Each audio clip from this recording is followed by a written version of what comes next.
Those of us who follow you on Twitter know that you've started the writing process. Absolutely, yeah. You've been throwing a few names out there. The first post-Idol album is always done in like record time. Yeah. It's kind of amazing that it even happens. Sure. When you look back on that first album and now as you're approaching your second album, is there anything that you would have done differently if you had more time? I look at this last record and I don't know that I would have changed anything. I mean, obviously, you know, we did something right. We were able to garner some level of success with it. There's some chaos in it, you know, and I think it was just because everything around that whole, like that particular record was just so, like, nuts, you know, trying to, like, write the record while recording the record, while being on the road, while promoting. I'm still kind of awed by the fact that everything fell into place as easily as it did. I think you debunked the perception that anyone coming off that show and being signed by 19 automatically becomes like a puppet and just produces whatever album they tell you to produce, because you had a hand in writing the majority of songs on that record. I put a lot of myself in that last record, you know, and I think that entire summer,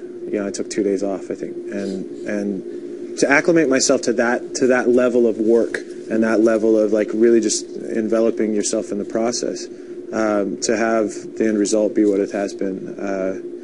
That's great. Is it nice to not have to combine the touring and writing process, or did you write while you were on tour? I wrote a little while we were on the road this last year, but I really tried not to. Are they two different mindsets? I think the two can coexist. I don't think they're mutually exclusive, but it is tough, you know, and more just from a physical exertion standpoint. When I do a demo, like I can't half-ass it. Like I have to sing full on that, and it's hard to do that and then go on stage and do, you know, what we have to do every night. And so, and plus with it just being the first like big tour that I'd ever been on, I really wanted to take the time to appreciate it and you know, get out and experience things. And what was great about that is it really allowed me to kind of stockpile ideas a little bit and to go into this record fresh. And you know, what we've come up with so far, I've been really excited about. You know, the things that I wanted to do with the second record so far, I've been able to kind of scratch the surface of those kind of ideals a little bit. So I'm excited about where this record's going.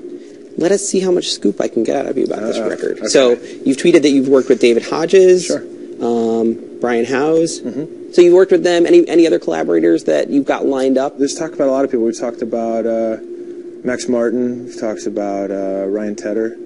I've actually been really fortunate to write with you know, some people that I've had success with on the last record, but also some new people. Claude Kelly, I got to write with him, and Tommy Hendrickson, and yeah, the list goes on. I think you tweeted about David Hodges. You said, "Song in a day, yes," or something like that. Like it can be done. Give us a little hint about what that song was, or what the sound was, or theme. Can you even give us the title? Yeah, I can maybe give you the title. I remember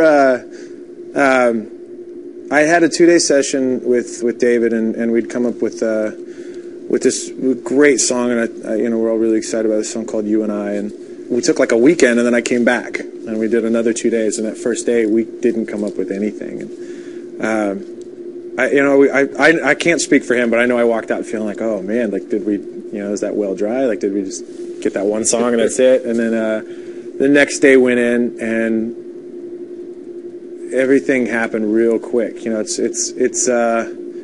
difficult to write a song in a day, period, but to write a song in a day and then get most of the production done on the demo in a day, like that was, I mean, we got a lot done in like 5-6 hours, and that song ended up, I think the working title on that is "Tonight Is on Our Side." And to be able to sit in a room with people that I have some rapport with, like David and like Rain and Chantal and you know, people like that, you know, I walk in and I don't know if maybe they figured it out or if I figured it out, but you walk in and I just kind of feel immediately inspired to get something done, with the exception of the one day where we got nothing done. So what's the process? Like, do you come in with an idea in your head of a topic or a few lines or a melody, or how does it work? Usually for me, music comes first, and so I've really especially with this process, with this record in particular, I've tried to just go in with like riff ideas and maybe chord progressions that I think are interesting, and try to build from that. And then it's just a matter of consciously sitting down and thinking, what's something that everybody can get into? I try to write in a way that makes songs accessible for people. You know, I want somebody to be able to get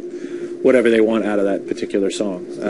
I always love when I'll write a song that means one thing to me, and then somebody will come up to me and they'll say like, oh, like this song, you know, helped me with this or got me through this, and it has nothing to do with what I was originally talking about. I think those are the greatest things, because that means that the song has a universal quality to it. So when you're in the studio, you go in with these chord progressions or riff ideas, you sit down, you play them, it's back and forth, melody comes out of that, and then lyrics are usually last, and I know not everybody does it that way. You know, for me, I just like having those parameters. And I look back now on Idol, and I think one of the things that really worked for me was every week we had parameters. You know, we had like, all right, this is as far left as I can go. This is as far right as I can go. And so with the writing process, you know, if I just free write, I'll come up with like a line or two out of that free verse or whatever. But it's really hard for me to wrap my head around writing lyrics and then putting music to those lyrics. So it's just how my brain's wired, I guess. Any unexpected surprises thus far on the sophomore effort? I've got lofty ideas, man. So it's just a matter of implementing them and doing it in a way that's good enough. I would love to do a song all vocals. Like just, I keep thinking of like Imogen Heap, you know, that kind of, something like that. But I don't know if I could. Where everything is vocal. But it would have to it'd have to be on par with that level of cool. So I don't know if I have it in me. We'll see. Any other lofty goals? Really past that, I'm trying to incorporate more piano on this record. That's something I've really kind of put out there in the past. That, and you know, with the last record, and granted I think the songs warranted it, I felt like a lot of the songs had this wall of sound guitar idea to them, and I really want to get into more riff based stuff, and really use the guitar less as a basis for the song and more as just another instrument. You know, I think there's a lot of different ways to kind of get a musical point across, and I'm interested in trying to find as many different ones as possible. One more song title you want to throw out that you're working on? We're really early in the process, so I don't know if there's a song that I feel confident that'll really make the record. But a song I'm personally excited about is a song called "With Me Empty." Very kind of moody. Has some synth in it a little bit, so it's very, very different. But and who'd you work on that with? I actually worked on that with my band. Okay. So with my guitar players Neil and Andy. So we'll see. Your writing session with Brian Howes. Was that when you were in Vancouver? Yeah. I loved Vancouver. That place is amazing, and Brian is a really cool dude. And so to get to write with him was great. We came up with a couple of songs. I'm actually still waiting to hear the finished version of one, so I can't name that because I don't know what it sounds like yet.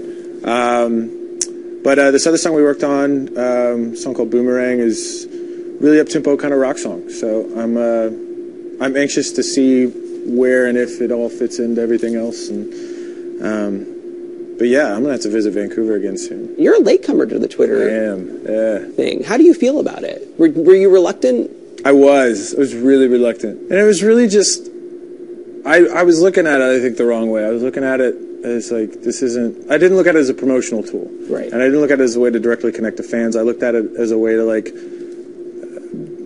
I guess, feel important enough to put out like all the mundane details of my life that nobody cares about. Right. I love it now because it is a direct way to like immediately put something out there for my fans, and I try not to get too mundane with it. I have a great relationship, you know, with my fans, and the fact that 90,000+ people like feel it necessary or feel it apt to like follow me on Twitter, that's powerful, and that's a huge compliment. Really cool.